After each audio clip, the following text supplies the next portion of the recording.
Es mejor que el alma se aconseje de un humilde de santa conciencia que de un sabio soberbio. Con esta luz en el entendimiento me vio Tomás de Aquino, con ella, San Agustín adquirió la claridad de su ciencia. Agustín, Jerónimo y otros santos doctores, iluminados por mi verdad, entendieron y conocieron mi verdad en la oscuridad, es decir, en la Santa Escritura. Les parecía oscura por no ser comprensible de modo natural, no por defecto de la Escritura, sino del que la intentaba comprender. Por eso envié yo estas lumbreras que iluminaran a las ciegas y torpes inteligencias. Esos doctores elevaban el entendimiento para conocer la verdad en las tinieblas, y yo, fuego, aceptando su sacrificio, les arrobaba, dándoles luz no natural, sino sobrenatural, y recibían en la oscuridad la luz, y así conocían la verdad. Por eso, lo que parecía oscuro, aparece ahora con luz clarísima, ya los torpes, ya los inteligentes. Cada uno recibe esa luz según su capacidad y según se quiera cada uno preparar para conocerme, porque yo no menosprecio su disposición. ¿Ves, pues, que el entendimiento ha recibido la luz infusa por medio de la gracia, luz sobrenatural por la que los doctores y demás santos vieron la luz en las tinieblas, y de ésta se hizo luz, pues la inteligencia existió antes que la escritura, y de la inteligencia viene la ciencia, el ver y el discernir. De este modo distinguieron y vieron con precisión los santos padres y los profetas que predijeron la venida y muerte de mi Hijo. La misma precisión poseyeron los apóstoles después de la venida del Espíritu Santo, que añadió esta luz a su luz natural. La tuvieron los evangelistas, los doctores, los que confesaron la fe, las vírgenes y los mártires. Todos fueron iluminados por esta luz perfecta. Cada uno la tuvo de modo distinto, según fuera necesaria para su salvación y para las criaturas. En cuanto a la explicación de la Santa Escritura, la hicieron los doctores por la ciencia, explanando la doctrina de mi verdad por la predicación de los apóstoles y las exposiciones existentes sobre los evangelios. Los mártires lo hicieron dando testimonio con su sangre de la luz santísima de la fe y del fruto y tesoro de la sangre del Cordero. Las vírgenes, con el afecto de la caridad, la pureza y obediencia. Los obedientes dan testimonio de la obediencia del Verbo, es decir, de la perfección de la obediencia que brilla en mi verdad, ya que por la obediencia que le impuse corrió a la afrentosa muerte de cruz. Toda esta luz que aparece en el Antiguo y Nuevo Testamento en el Antiguo por las profecías de los santos profetas fue vista y reconocida por el entendimiento por medio de la luz infundida por gracia, añadida a la luz natural, como te he dicho. ¿Cómo es explicada a los fieles cristianos en el Nuevo Testamento, el de la vida evangélica? Por la misma luz. Y como tenían el mismo origen ambos testamentos, la nueva ley no quebrantó la antigua, sino que se unió a ella, le quitó, sin embargo, la imperfección, pues la antigua se fundaba solo en el temor. Al llegar el Verbo de mi Hijo unigénito con la ley del amor, quitado el temor de la pena, la perfeccionó dándole el amor y dejándole el temor santo. Mi verdad, para demostrar que no era transgresor de la ley, dijo a los discípulos, yo no he venido a anular la ley, sino a darle cumplimiento, como si mi verdad le dijese, la ley, ahora imperfecta, la haré perfecta con mi sangre, y así daré cumplimiento a lo que le falta, echando fuera el temor de la pena y fundándola en el amor y santo temor. ¿Quién declaró que ella era la verdad? La luz, que, dada por la gracia, se añade a la luz natural de los que la quieren recibir, de modo que toda la luz de la Santa Escritura procede y ha salido de esta luz. Por ello, los ignorantes y soberbios científicos se ciegan ante esta luz, porque la soberbia y la nube del amor propio ha tapado e impedido toda esta luz. Así entienden la Escritura más literalmente que con la verdadera inteligencia, y, revolviendo libros, se complacen solo en la letra y no en la médula de la Escritura, pues prescinden de la luz con que fue declarada y formada. Estos se maravillan y murmuran al ver que muchos torpes, desconocedores de la ciencia escriturística, están, sin embargo, tan iluminados en el conocimiento de la verdad como si hubieran estudiado largo tiempo.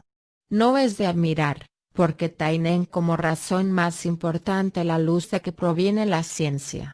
Los soberbios han perdido esta luz, no ven ni conocen mi bondad, ni la luz de la gracia infundida en mis servidores. Te aseguro que es más fácil a un humilde ignorante, con santa y recta conciencia, caminar siguiendo el consejo de la salvación del alma, que a un letrado soberbio, estudiante en mucha ciencia, porque éste no da sino lo que lleva en sí vida de oscuridad, y muchas veces la luz de la Sagrada Escritura le empujará a las tinieblas. Lo contrario se verán mis servidores, pues la luz que poseen la comunican a las criaturas con hambre y deseo de su salvación. Te he dicho esto, dulcísima hija mía, para hacerte conocer la perfección de este estado unitivo, donde el entendimiento es arrebatado por el fuego de mi caridad, de la que reciben la luz sobrenatural. Con ella me aman, porque el amor sigue al conocimiento, y cuanto más se conoce, más se ama, y más se conoce, así, uno ayuda al otro. Con esta luz llegan a mi eterna visión, en la que me contemplan y gustan de veras cuando el alma está separada del cuerpo, como te dije al hablarte de la bienaventuranza que el alma recibe de mí. Este es aquel estado excelentísimo en que, siendo aún mortal, se goza entre los inmortales. Por lo que a veces se llega a tan gran unión, que apenas se sabe si está en el cuerpo o fuera de él, y en ese estado goza las primicias de la vida eterna tanto por la unión conmigo como porque la voluntad ha muerto a sí misma. Por esta muerte hizo la unión conmigo, pues de otro modo no la podría lograr. Por tanto, gozan una vida eterna privados del infierno de la voluntad propia, que otorga las primicias del infierno al hombre que vive en la voluntad sensitiva. Recapitulación de la doctrina del puente.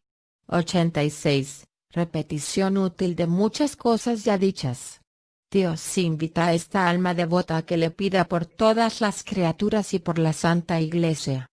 Con los ojos del entendimiento has visto y oído de mí, verdad eterna, cómo debes aplicarte a ser de provecho para ti misma y para tu prójimo por el conocimiento de mi doctrina y de mi verdad, como te dije al principio, que al conocimiento de la verdad se llega por el de sí misma, no por mero conocimiento de sí, sino sazonado y unido por el conocimiento de mí dentro de ti.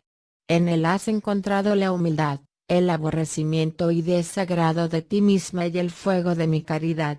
En razón del conocimiento que tuviste de mí dentro de ti, llegaste al amor y dilección del prójimo, siéndole de utilidad con la doctrina y con el ejemplo de una vida santa y honesta. Te he mostrado también el puente tal como es y los tres escalones comunes colocados por las tres potencias del alma, y como nadie puede tener la vida de la gracia si no sube los tres, es decir, que las tres potencias del alma, han de estar juntos.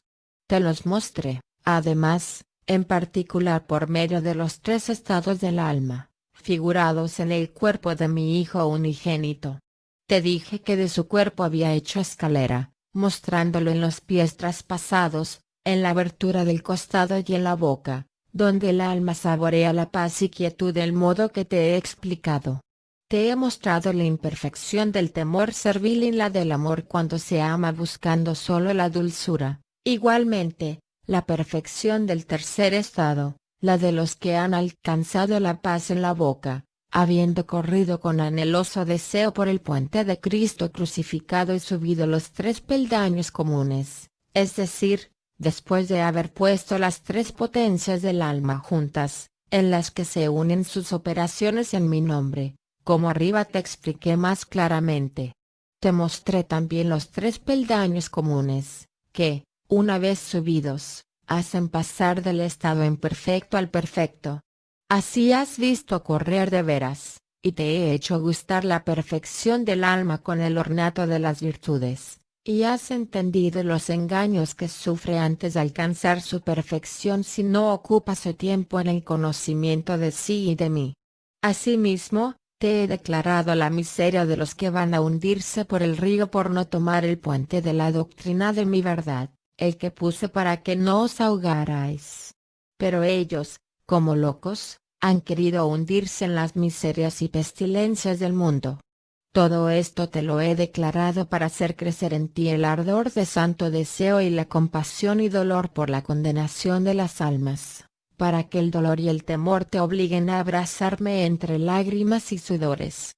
Me refiero a las lágrimas de la humilde y perseverante oración ofrecidas a mí con ardentísimo fuego de deseo. No solo lo he hecho por ti, sino por muchas otras personas y servidores míos, que al oírlo se verán obligadas por mi caridad a orar y presionar sobre mí para que conceda misericordia al mundo y al cuerpo místico de la Santa Iglesia, por la que tanto intercedes.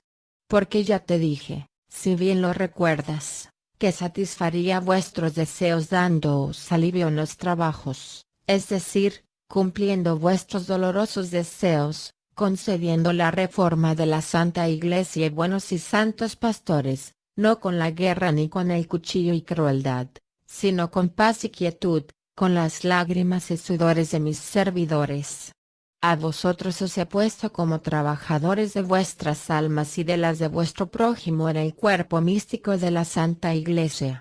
Cultivad la virtud en vosotros, en el prójimo y en la Santa Iglesia con el ejemplo de la doctrina y continua adoración dirigida a mí por ella y por toda criatura, haciendo que la virtud nazca en el prójimo, pues ya te dije que toda virtud y todo defecto se aumentan por medio de él, y por eso quiero que les seáis útiles, y así daréis de los frutos de vuestra viña. No dejéis de ofrecerme el lloroso incienso de las oraciones por la salvación de las almas, pues quiero otorgar misericordia al mundo y lavar la cara de mi esposa, esto es, la Santa Iglesia, con las oraciones, sudores y lágrimas. Ya te la mostré en forma de doncella, con su cara sucia y casi leprosa. Esto sucede por los pecados de los ministros y de toda la comunidad cristiana, los cuales todos alimentan a los pechos de mi esposa. Petición de mayor conocimiento. 87. Esta alma devota pide conocer las clases de lágrimas y sus frutos. Entonces, aquel alma, angustiada por un grandísimo deseo, se elevó como embriagada tanto por la unión que había hecho con Dios como por lo que había oído y experimentado de la primera y dulce verdad, transida de dolor por ignorancia de las criaturas, que no reconocen a su bienhechor, y por el afecto de la caridad de Dios. Levantó los ojos del entendimiento hacia la dulce verdad a que se hallaba unida y quiso saber algo acerca de los sobredichos estados del alma de que Dios le había hablado. Al ver que el alma llega a esos estados con lágrimas, quiso saber de la verdad la diferencia que existe entre ellas, cómo se consiguen y cuáles son sus causas. Sentía alegría, confiando en la promesa que la verdad de Dios le había hecho de enseñarle el modo que ella y los otros servidores míos debían usar para conseguir que le hiciese misericordia. Porque el conocimiento de la verdad no se puede obtener sino de la misma verdad. Nada se conoce en la verdad que no se vea en los ojos del entendimiento. Sin embargo, es de necesidad a quien la quiere alcanzar que se eleve con el deseo de conocer por la luz de la fe, abriendo los ojos del entendimiento con la pupila de la fe, poniéndolo en el objeto de la verdad. Esto le había venido solo del espíritu de la doctrina que le enseñó la verdad, es decir, de Dios, pues por otro medio no podría saber lo que deseaba acerca de los estados y de los frutos de las lágrimas. Después de haberlo conocido, se elevó sobre sí misma con ardentísimo deseo, y con la luz de la fe viva orientó su entendimiento a la verdad eterna. En ella conoció y vio la verdad que de él dimanaba por la manifestación del mismo Dios, es decir, que, por su benignidad y condescendencia con el anhelante deseo de aquel alma, le satisfacía su petición. La doctrina de las lágrimas. División de las lágrimas. Su origen. Lágrimas de vida. Su valor. Lágrimas de fuego. El santo deseo, fuente vital de las lágrimas. Sus frutos de vida. 88. 5 clases de lágrimas. Entonces dijo la dulce y primera verdad de Dios: oh dilectísima y queridísima hija. Me pides saber las causas de las lágrimas, y yo no menosprecio tu deseo. Abre los ojos del entendimiento, y te mostraré, por medio de los estados del alma que te he referido, las lágrimas imperfectas, fundadas en el temor. Primeramente, las lágrimas de los hombres malvados del mundo son lágrimas de condenación. Las segundas son las del temor, las de los que se levantan del pecado por temor a la pena, y por temor lloran. Las terceras son las de aquellos que, levantados del pecado, comienzan a tener gusto en mí, y lloran con dulzura y comienzan a servirme, pero como el amor es imperfecto, por eso lo es el llanto, como te diré. El cuarto estado es el de quienes han alcanzado la perfección en la caridad con el prójimo, amándome sin ningún interés propio. Estos lloran, y su llanto es perfecto. El quinto, que se haya unido al cuarto, es el de las lágrimas de dulzura, derramadas con gran suavidad, tal como abajo te diré por extenso. Te hablaré también de las lágrimas de fuego, sin lágrimas de los ojos, para consolar a los que muchas veces desean las lágrimas y no las pueden tener. Quiero que sepas que todas estas diversas situaciones pueden darse en el alma, elevándose del temor y del amor imperfecto para alcanzar la caridad perfecta y el estado unitivo. Ahora te comienzo a hablar de estas lágrimas. 89. Diferencia de las lágrimas, refiriéndolas a dos estados del alma. Quiero que sepas que toda lágrima procede del corazón, pues no hay miembro en el cuerpo que tanto querrá dar gusto al corazón como los ojos. Si tiene dolor, los ojos lo manifiestan.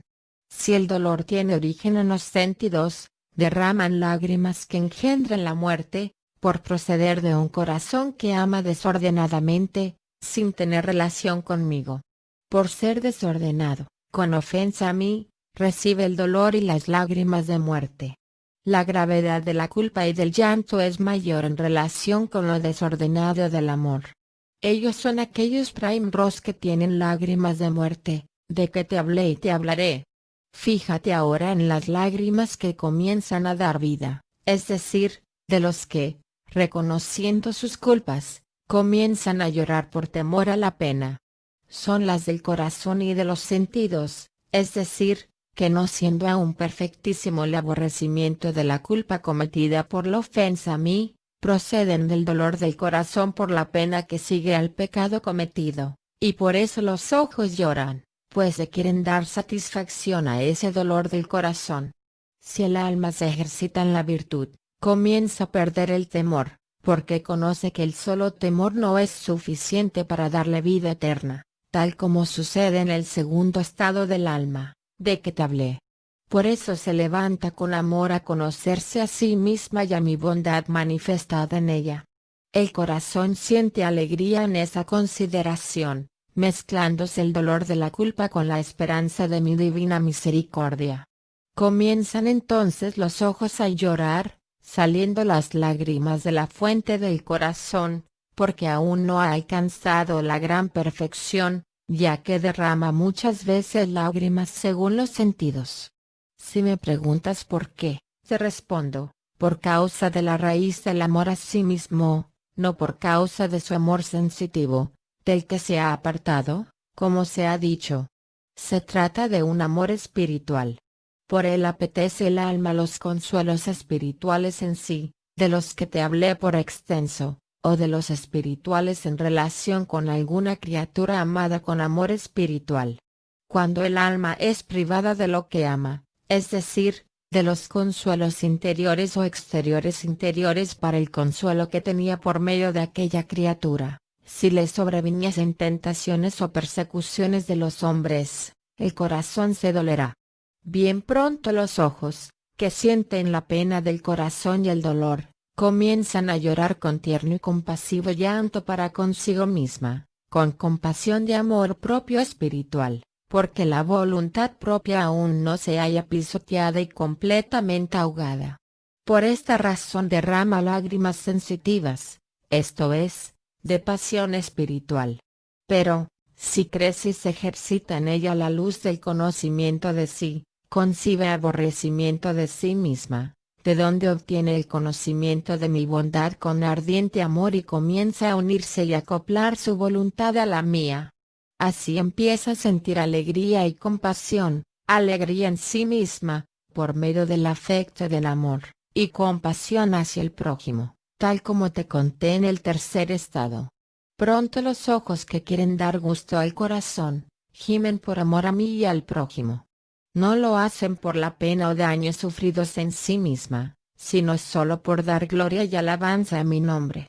Con anhelante deseo se goza en tomar el alimento de la mesa de la Santísima Cruz, o sea, conformándose al humilde, paciente e inmaculado Cordero, mi Hijo unigénito, del que hice puente.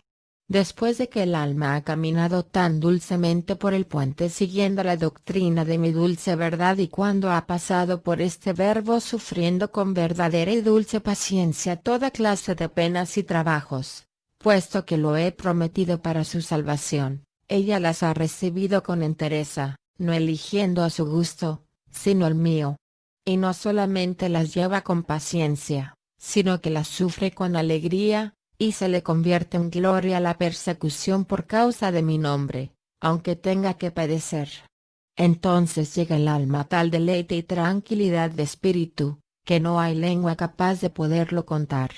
Cumplida esta condición, es decir, de la doctrina de mi Hijo unigénito, fijo el entendimiento en mí, dulce y primera verdad, la contempla, y, contemplándola, la ama. Arrastrado el afecto al entendimiento, gusta de mi divinidad, en la que conoce y ve la naturaleza divina unida a vuestra humanidad. Descansa entonces en mí, mar de tranquilidad. El corazón se halla unido a mí por el afecto del amor, igual que en el cuarto estado unitivo que te dije. Al sentirme a mí, eterna deidad, comienza a derramar lágrimas de dulzura, que ciertamente son leche que alimenta al alma en la verdadera paciencia. Estas son el ungüento oloroso que derrama un perfume de gran suavidad.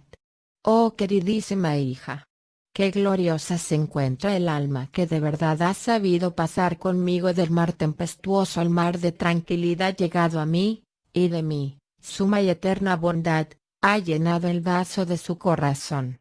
Por ello, los ojos que están bien orientados se ingenian para satisfacer lo que procede del corazón, y así derraman lágrimas. Este es el último estado. En él se encuentra feliz y afligida, feliz, por la unión que ha realizado conmigo, mediante la percepción, al gustar del amor divino, afligida, por las ofensas que ve que se hacen a mi bondad y grandeza, ambas contempladas y gozadas en el conocimiento de sí, por cuyo conocimiento de sí y de mí alcanza el último estado. El estado unitivo, que da las lágrimas de dulzura, no es estorbado por el conocimiento de sí en la caridad con el prójimo. En la caridad encontró el llanto por amor a mi divina misericordia y por el dolor de las ofensas del prójimo, llorando con los que lloran y gozando con los que gozan. Estos son los que viven en caridad, cuya alma goza al ver que mis servidores me dan gloria y alabanza. De modo que el llanto segundo, es decir, el tercero, no impide al último, es decir, al cuarto, sino que, más bien, se favorecen uno al otro. Porque si el último llanto, donde el alma ha encontrado tan grande unión, no hubiese procedido del segundo, es decir, del tercer estado de la caridad para con el prójimo, no sería perfecto. Así que es necesario que se ayuden uno al otro, de otro modo se llegaría a la presunción, en la que entraría el viento sutil de la propia estimación, y caería de las alturas a lo bajo del primer vómito. Por eso es preciso sufrir y mantener continuamente la caridad con el prójimo por medio del conocimiento de sí mismo. Así alimentará el fuego de mi caridad en ella misma, porque la caridad con el prójimo procede de la mía, es decir, del conocimiento que el alma tiene conociéndose así y a mi bondad actuando en ella, pues ve que es amada por mí de modo inefable. Por eso, en la medida en que ve que es amada, ama ella a toda criatura racional, y en la medida en que me conoce, se dispone a amar al prójimo. ¿De dónde? Porque conoce esto, ama al prójimo inefablemente, lo ama más cuanto más ve que yo lo amo. Como aprendió que a mí no se me puede hacer bien alguno ni darme el amor puro con que se siente amada por mí, se dedica a darme amor del modo que os he enseñado, es decir, por medio de vuestro prójimo, que es el intermediario, a quien debéis ayudar al modo que te dije, esto es, practicando cualquier virtud valiéndoos del prójimo. También debéis hacerlo a toda criatura en general y en particular, en conformidad con las diversas gracias de mí recibidas, pues os las he dado para que las administréis. Debéis amar con el amor puro con que yo os amo, y esto porque os amé sin ser amado y sin interés alguno. Como os he amado antes de que existieseis, sin ser amado por vosotros el amor me movió a crearos a mi imagen y semejanza, y como un amor de este género no me lo podéis tener, por eso debéis otorgárselo a las criaturas racionales, amándolas sin ser amados por ellas, y hacerlo sin el interés del propio provecho espiritual o temporal, solo por la gloria y alabanza de mi nombre, puesto que son amadas por mí. Así cumpliréis el mandamiento de la ley de amarme más que a todas las cosas, y al prójimo como a vosotros mismos. Bien es verdad que esas alturas no se pueden alcanzar sin este segundo estado, que viene a ser el tercero y el segundo en la unión, ni después de haberlo alcanzado se puede conservar si se abandonase el afecto, por el que se llegó a las segundas lágrimas descritas, lo mismo que no puede cumplirse la ley respecto a mí, Dios eterno, sin cumplirla con vuestro prójimo, porque estos son en los dos pies del afecto con los que se observan los mandamientos y consejos que os dio mi verdad, Cristo crucificado. Así, estos dos estados, de los que he hecho uno, aseguran al alma en las virtudes y en el estado unitivo. No es que cambien a otro estado una vez alcanzado este, sino que a este mismo lo acrecienta la riqueza de la gracia con nuevos dones y elevaciones del espíritu, con un conocimiento de la verdad que, siendo mortal, parece inmortal, porque la percepción de los sentidos se encuentra dominada y la voluntad está muerta por la unión realizada conmigo.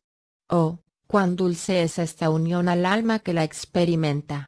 Porque, al experimentarla, ve mis secretos, por lo cual muchas veces recibe el espíritu de profecía para que conozca las cosas venideras. Esto lo hace mi bondad, pero el alma debe tenerlo en poco, no al afecto de la caridad de doy, sino al apetito de las propias consolaciones, juzgándose indigna de la paz y quietud de espíritu para fortalecer la virtud interior de su alma. Y no permanece ya de fijo en el segundo estado, sino que vuelve al valle del conocimiento de sí misma. Esta iluminación la doy gratuitamente a fin de que siempre aumente, porque el alma no es tan perfecta en esta vida que no pueda crecer en perfección, es decir, en perfección amor. Solo mi amadísimo Hijo, vuestra cabeza, no podía aumentar en perfección, porque Él estaba conmigo y yo con Él. Su alma era bienaventurada por la unión con mi naturaleza divina. Pero vosotros sus miembros, peregrinos, sois siempre capaces de mayor perfección. Una vez llegados al último estado, no por ello pasáis a otro, pero podéis crecer en él con aquella perfección que más os plazca por medio de mi gracia. 90. Breve recapitulación de lo anterior. El demonio huye de los que han llegado al estado de las quintas lágrimas. Las tentaciones son un verdadero camino para alcanzar tal estado. Acabas de conocer los estados de las lágrimas y su distinción, tal como mi verdad ha tenido a bien satisfacer tus deseos. Las primeras son las de aquellos que se encuentran en pecado mortal. Ordinariamente proceden del corazón. Como la raíz del afecto de donde vienen las lágrimas estaba corrompida,